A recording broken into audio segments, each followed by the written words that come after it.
Every single World Cup, there comes one match that feels bigger than just a football game. One match where two completely different football philosophies collide. One match where the winner doesn't look like just a place in the final. They suddenly become favorites to lift the World Cup. And for me, France versus Spain is that match. Because on one side, you have got Spain, 36 matches unbeaten, the reigning European champions, a team that wants to control every second of the game with the ball. And on the other side, you have got France, a team that genuinely doesn't care if you have 65% possession. Because if Kylian Mbappé gets one chance to attack open space, 90 minutes of perfect football can disappear in 5 seconds. So for me, the biggest question isn't can Mbappe score? I actually think he probably will get chances. The real question is can Spain stop France from creating those transition moments in the first place?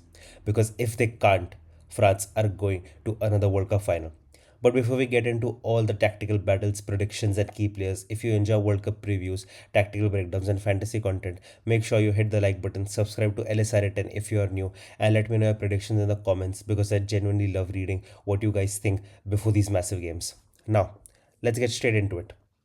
I'll be honest, I genuinely believe this is the highest quality football match we have had at this World Cup. Not necessarily because these are the two best squads, but because these two teams know exactly who they are. France won't suddenly try to become Spain, Spain won't suddenly try to become France. Neither manager is going to abandon the philosophy that's brought them here. And that's exactly why this game fascinates me. Let's start with France, because every major tournament, people somehow fall into the same trap. They look at France and think they're not playing spectacular football, they're not dominating every game, they're not entertaining enough. Then 2 weeks later, France are standing in another World Cup semi-final or another final. At some point, we have to stop calling it luck. This is simply what Didier Deschamps does. His team know tournament football better than almost anyone. They know when to press, they know when to defend, they know when to slow games down, and most importantly, they know exactly when to punish you. Look at this World Cup. France are averaging almost 3 goals per game. They have reached a third consecutive World Cup semi final. They haven't conceded a single goal in the knockout stages. That's not flashy football, that's ruthless football. And honestly, I think this might be the most balanced French team we have seen in years. Because, yes, everyone immediately talks about Mbappe. Fair enough. 8 goals, 3 assists, 20 goals in 20 World Cup appearances. Those numbers are genuinely ridiculous. At this point, it almost feels unfair. Club football Mbappe is incredible. World Cup Mbappe is something else entirely. Every tournament, he somehow finds another level. He isn't just leading the Golden Boot race, he's creating chances, he's stretching defenses, he's dragging three defenders towards him every single time he gets the ball. But here's something I think people overlook. France are dangerous because Mbappe is brilliant. France are dangerous because the entire team creates a perfect environment for Mbappe to be brilliant. Look at Dembele. Honestly, I think he's having one of the best international tournaments of his career. 1 minute he's hugging the touchline, the next minute he's inside. Sometimes Mbappe drifts left, sometimes Dembele becomes the runner. You can never quite predict who's attacking with space, and that's exactly why they are so difficult to defend. Then you have got players like Lucas Digne consistently providing width from fullback, Rabiot making those intelligent late runs, and if Chouameni returns, France suddenly become even stronger in the midfield. Now, here's something that really stood out to me. While watching France throughout this tournament, they're comfortable without the ball. That sounds simple, but it's actually incredibly important against Spain because most teams panic when they don't have possession. France don't. They'll happily defend for 2 minutes if they know the reward is one perfect counter attack. That's tournament maturity. And that's why I think this game is so fascinating because nobody left in the tournament controls possession like Spain. Seriously, nobody. Spain don't just pass the ball because they enjoy passing. Every pass has a purpose. Every movement creates another single. Every rotation forces you to make a decision. And before you know it, you have spent 3 minutes chasing shadows. Everything begins with Rodri. Forget goals, forget assists. For me, Rodri might actually be the most important player on the pitch tonight because Rodri decides the rhythm of the game. If Spain wants to slow things down, Rodri slows things down. If Spain want to increase the tempo, Rodri makes it happen. He protects the defense, he starts the attacks, he wins the second balls, he almost never looks rushed. And that's why I don't think the biggest battle tonight is Mbappe against Spain's defenders. For me, it's Rodri against the entire French midfield. Rodri against Chouamani, Rodri against Rabiot.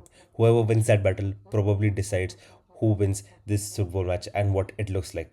Because if Rodri dominates, Spain spent most of the evening playing the game they want. But if France managed to bypass that, the first line of pressure, everything changes. Now suddenly Mbappe is running. Now suddenly Dembele is isolated in 1v1. Now suddenly Spain's defenders are sprinting towards their own goal. And that's the situation Spain absolutely do not want. Because while Spain have defended brilliantly throughout this tournament, I do think there's one slight concern: recovery pace. Against Belgium, it wasn't expert. Against Portugal, not too much either. Against Kylian Mbappe, that's an entirely different conversation. You simply cannot afford to lose concentration for even 1 second. One misplaced pass, one poor defensive line, one mistimed offside trap, and Mbappe is gone. That's exactly why I genuinely think Spain's biggest challenge tonight isn't stopping Mbappe after he receives the ball. It's making sure he never receives it in those dangerous situations to begin with. And that's where Luis de la Fuente deserves enormous credit. Because the Spanish team has become one of the most tactically intelligent international sides in world football. 36 matches unbeaten isn't luck. Winning the European Euros wasn't luck. Reaching World Cup semi-final isn't luck. It's a result of a manager who's created complete belief in his system. And actually, I disagree with people saying Spain haven't looked convincing recently. For me, champions don't have to win every match 4-0. Portugal pushed them, Belgium pushed them, Spain still found a way.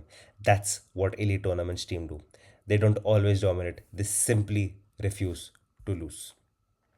The scary thing about Spain is that they don't actually rely on one superstar to win football matches. Of course, Lamine Yamal gets the headlines, Rodri gets the headlines. But then you look at this tournament. One day it's Dani Olmo producing. The next day, Mikel Merino comes off the bench and changes the game. Then Fabian Ruiz has a brilliant performance. This is a team built around a system rather than one individual. That's exactly why France have to respect them. Now let's talk about Lamine Yamal, because this is probably the biggest opportunity of his young career. I'll be honest, by Lamine's unbelievably high standards, I don't think he's been very best version of him in the knockout rounds. Has he been bad? Absolutely not. He's still creating chances, he's still taking defenders on, he's still forcing teams to double up against him. But the explosive moments we saw earlier in the tournament haven't arrived as often.